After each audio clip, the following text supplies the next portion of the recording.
Muchas gracias y muy buenos días a todas y a todos, compañeros senadores, senadora Beristain, a los señores embajadores que nos acompañan el día de hoy, maestro Porfirio Muñoz Ledo, un gusto siempre saludarlo y estar con usted. Amigas y amigos, nuestro paso por el Senado, nuestra legislatura, va a tener distintos signos, pero uno que es inevitable es haber sido y ser senadores en medio de dos orillas históricas y de conmemoraciones. La primera, la que ocurrió justamente el año pasado, que se celebraron 200 años del decreto constitucional para la libertad de la América Mexicana, mejor conocido como la Constitución de Apatzingán. Y por el otro, justamente lo que estamos hoy inaugurando este seminario, rumbo al centenario de la Constitución de 1917. Yo estoy convencido que no se puede explicar la Constitución del 17 sin tres momentos y tres textos históricos de nuestra nación. Por supuesto, el Congreso de Chilpancingo, al que los mexicanos le debemos mucho. Este Congreso, también conocido como de Anáhuac, que fue instalado en septiembre de 1813 y que está relacionado a su vez con tres documentos fundacionales de nuestro país. Primero, por supuesto, los sentimientos de la nación de José María Morelos y Pavón, que es sin duda el ideario por excelencia del movimiento insurgente. Segundo, el acta solemne de la Declaración de Independencia, donde se proclamó disuelta para siempre la independencia con el reino español. Y tercero, el que nos ocupa en esta primer parte de este seminario, el decreto constitucional para la libertad de la América Mexicana, o la Constitución de Apatzingán de 1814.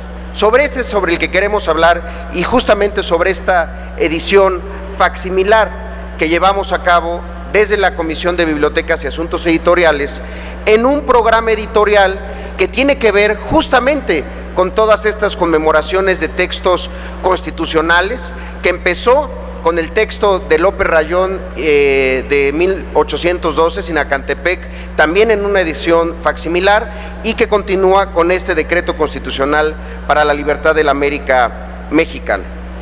Aquí habría que hacer dos aclaraciones, más que curiosidades históricas, que sirven mucho para entender el contexto de este documento y del momento de su origen.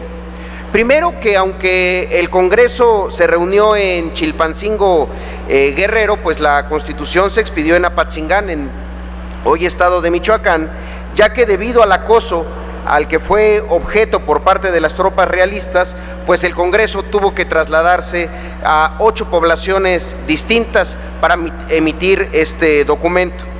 Y segundo, que aunque el documento no tuvo efecto legal alguno, además de influir directamente en la Constitución de 1824, pues también sentó las bases del constitucionalismo mexicano. Ahora, vale hacernos la pregunta, bueno, ¿qué tiene de especial el Congreso del Chilpancingo y la Constitución de Apatzingán? Es especial porque ahí fueron recogidos los ideales del México independiente. Dice Diego Valadez que este Congreso confirió al movimiento independentista el carácter de una auténtica reivindicación que le daba legitimidad al movimiento popular y a la autoridad que de él emergía. Sin duda, las batallas, las arengas y los reclamos que se condensaron en sus 242 artículos, que, como señala Emilio Rabasa, establecieron la soberanía popular, establecieron los derechos fundamentales del hombre y también la forma de gobierno.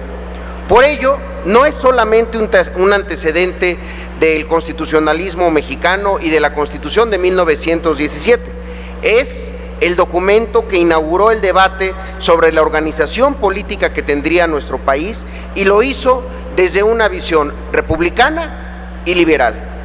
Además, este documento, y de ahí su importancia, definió la soberanía popular justamente como la facultad de dictar leyes y organizarse en la forma que más convenga a la sociedad, los derechos fundamentales del hombre, que eran la igualdad, la seguridad, la prosperidad y la libertad, y también la forma de gobierno, esta siendo representativa, y que en ella existía la división de poderes, así como los límites y responsabilidades de las autoridades.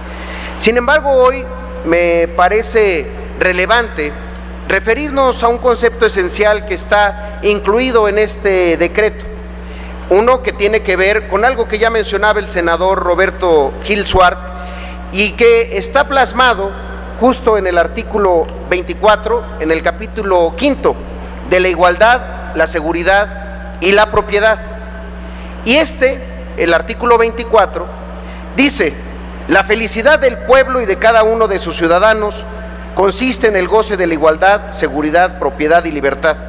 La íntegra conservación de estos derechos es el objeto de la institución de los gobiernos y el único fin de las asociaciones políticas.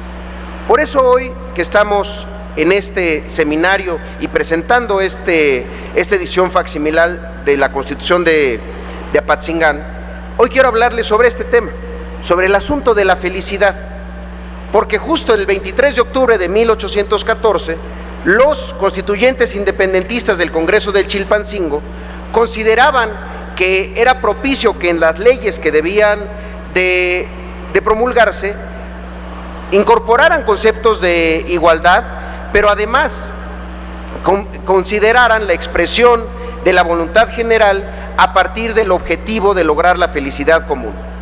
La felicidad común, que parece un precepto subjetivo que poco o nada tendría que hacer en un texto fundacional de un Estado, es sin duda un concepto esencial del movimiento constitucionalista de los siglos XVIII y XIX.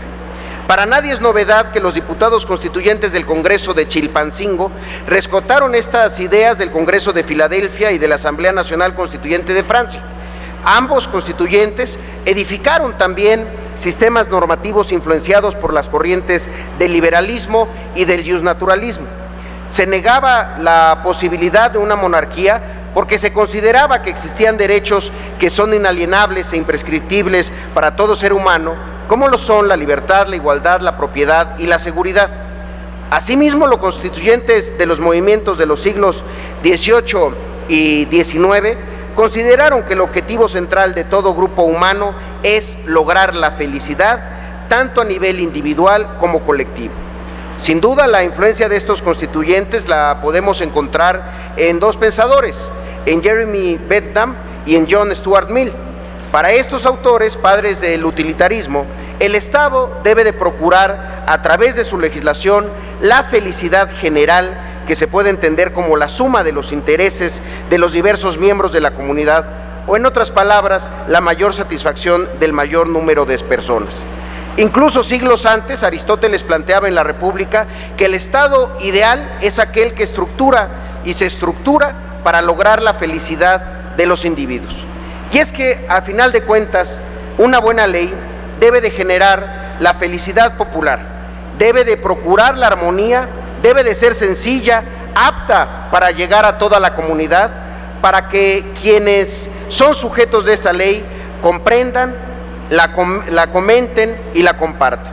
No debe de tratarse de una ley de vitrina, una ley efímera o indolente ante los asuntos de la gente a la cual debe de servir. Por este motivo, el propio decreto constitucional, ya lo comentaba, lo establece en su artículo 24. Hoy, a poco más de 200 años que los insurgentes emitieran el proyecto de norma que esperaban funcionara como la constitución de un país independiente, vale la pena reflexionar sobre qué cuentas podemos rendirle a esos mexicanos de hace 200 años.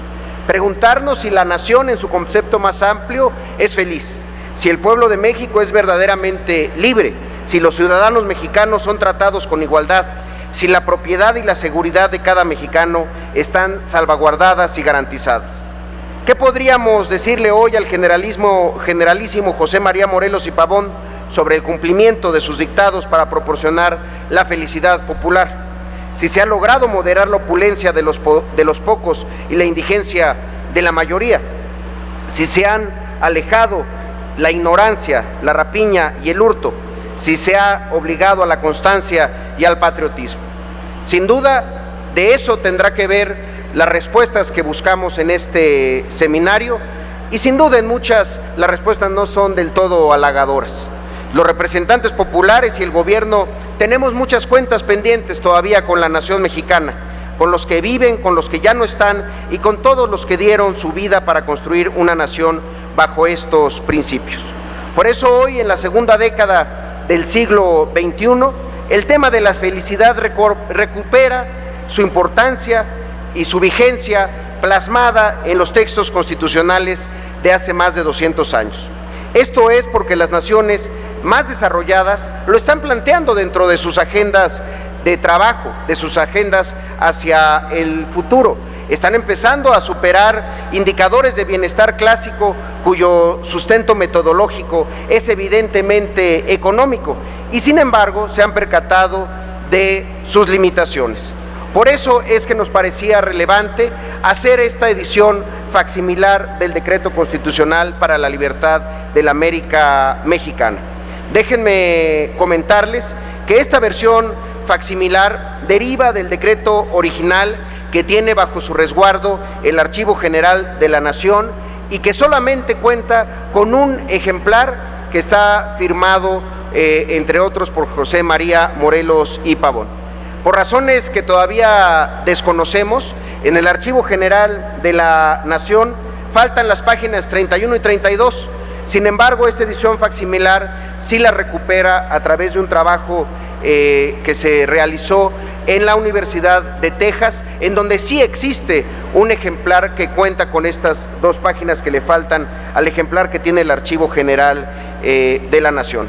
Por ello, esta Constitución de Apatzingán, que pretendió llevar la felicidad a una nación que intentaban hacer en medio de la guerra, tendrá ahora su salvaguarda en los congresos de todos los estados, en las bibliotecas de todas las universidades públicas de nuestro país, a las que el Senado de la República ha enviado un ejemplar. Este facsimilar, que es una reproducción exacta del original que tuvieron en sus manos los diputados del Congreso Constituyente de Chilpancingo, tiene justamente también ese objetivo: empatarnos con estos grandes mexicanos en su búsqueda de llevar felicidad a todos y cada uno de los mexicanos. Al final de cuentas, llevar felicidad a quienes la lean, como dijo Borges hace varios años al referirse a Chesterton, es la lectura una de las formas de la felicidad, y es para nosotros motivo de felicidad haber participado en este ejemplar de la Constitución de Apatzingán. Que sea del provecho de muchos mexicanos y que sea también ocasión para recordar las causas y los motivos que llegaron a esos mexicanos a redactarla. Muchísimas gracias, es cuanto.